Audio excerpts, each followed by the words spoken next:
지난 시간에는 세리장 삭개오에 관한 말씀을 나누었는데요. 오늘은 같은 직업군인 세리 레위에 관해서 좀 말씀을 나누어 볼게요. 레위는 다른 이름으로는 마태라고 불려요. 마태복음의 저자 마태라고 생각하시면 돼요.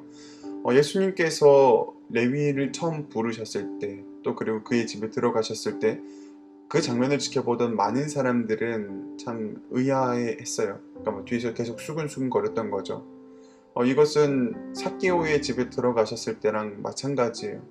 왜냐하면은 그 당시 예수님 시대에는 세리에 대한 인식이 별로 안 좋았거든요. 세리라고 하면은 사람들을 속이고 착취하는 그런 사람으로 생각을 했고, 또 실제로 그런 일들을 했었고요.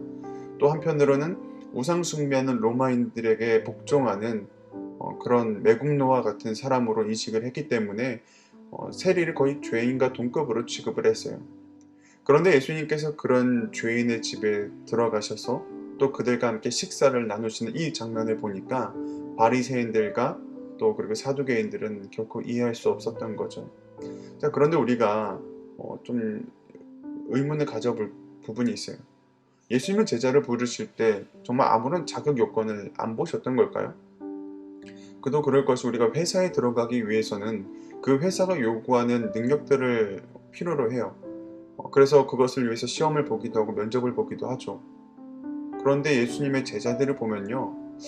도대체 예수님께서 그 사람들에게 무엇을 요구하시는지 참 알기가 힘들어요.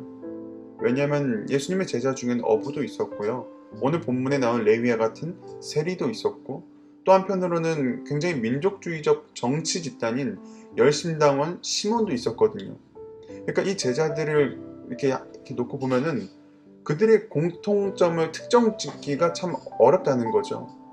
자, 그럼에도 불구하고 어쨌든 간에 오늘 예수님은요, 세간에 찾아가셔서 레위를 부르셨다는 거예요. 예수님은 왜 레위를 찾아갔을까요? 왜 그를 제자로 부르셨던 걸까요? 그 말씀이, 그 정답이 오늘 본문에 나와 있는데, 본문 31절, 32절을 보면요, 예수님께서 이렇게 말씀하세요. 예수께서 대답하여 이르시되 건강한 자에게는 의사가 쓸데없고 병든 자에게 쓸데있나니 내가 의인을 부르러 온 것이 아니요 죄인을 불러 회개시키러 왔노라. 그러니까 예수님의 대답은요, 너무나도 황당해요. 예수님은요, 자격을 갖춘 사람을 제자로 부르신 것이 아니라 오히려 자격 없는 죄인을 찾아가서 그를 제자로 불렀다는 거예요. 특히나 레위가 그 당시 유대인들이 말하는 이 죄인이라는 사실을 예수님께서 충분히 인지하고 계셨다는 거죠. 자, 그럼에도 불구하고 레위를 찾아가신 이유는 단 한 가지예요. 죄인을 불러 회개시키기 위해 예수님은 레위를 찾아가신 거예요. 네, 사실 삼진전도사님이 옆에서 기침을 했는데, 네, 여러분 이해해 주시기 바랍니다. 지금 여기 사무실이에요. 자, 그렇다면 레위의 반응은 어땠을까요? 참, 우리가 눈여겨볼 대목이 바로 이 부분이에요. 그러니까 예수님께서 레위를 찾아가시고 그에게 말씀하시죠. 나를 따르라. 자, 그랬을 때 레위는 이렇게 반응합니다. 본문 28절을 보세요. 그가 모든 것을 버리고 일어나 따르니라. 그러니까 아주 놀라운 반응이에요. 그러니까 레위는 자기가 가진 모든 것을 다 버리고 예수님을 따라 나섰다는 거예요. 자기가 앉았던 이 세간의 자리를 그가 박차고 일어나서 예수님을 따라서 나갔다는 거죠. 이건요, 그가 가진 그 직업을 버렸다는 것을 의미해요. 그러니까 레위는요, 애초부터 돈을 벌겠다는 욕망이 참 어마어마한 사람이에요. 그러니까 그 당시 주변 사람들이 그렇게 욕하고 욕먹어 가면서까지도 세리라는 이 직업을 그가 가지고 유지했던 거죠. 하지만 예수님의 그 부르심 앞에 레위는 진짜 자신의 그 모든 욕망을 다 벗어버려요. 자신의 생업을 포기하고 예수님을 그가 따라 나섰던 거죠. 저는 이것이 진정한 회개라고 봐요. 그러니까 회개는 자기 반성 이 정도가 아니에요. 회개는 자신의 그 잘못된 것을 반성하고 그 잘못된 것을 고치는 것을 말해요. 그러니까 회개하는 마음을 가지고 회개하는 행동이 구체적으로 나타나야 된다는 거죠. 자, 특히나 오늘 본문의 레위처럼 죄 짓는 자리를 빨리 벗어나는 것은 이건 매우 중요해요. 가끔 돈 때문에 이 죄 짓는 자리를 벗어나지 못하는 사람들이 있거든요. 때로는 쾌락에 따른 즐거움 때문에 아무튼 뭐 여러 가지 이유로 그 죄 짓는 자리를 못 벗어나는 이유가 상당해요. 근데 결국 다 우리 욕심이죠. 그러니까 죄 짓는 자리를 일단 벗어나고 봐야 돼요.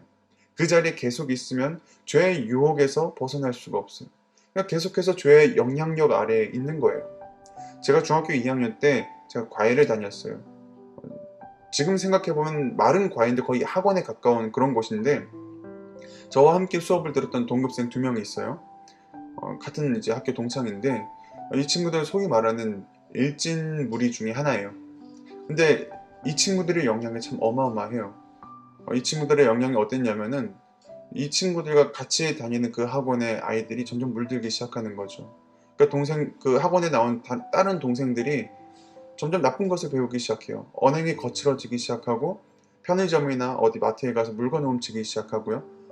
이제 벨튀라고 하죠. 남의 집 벨 누르고 막 도망가고, 나중에 배를 부시더라고요.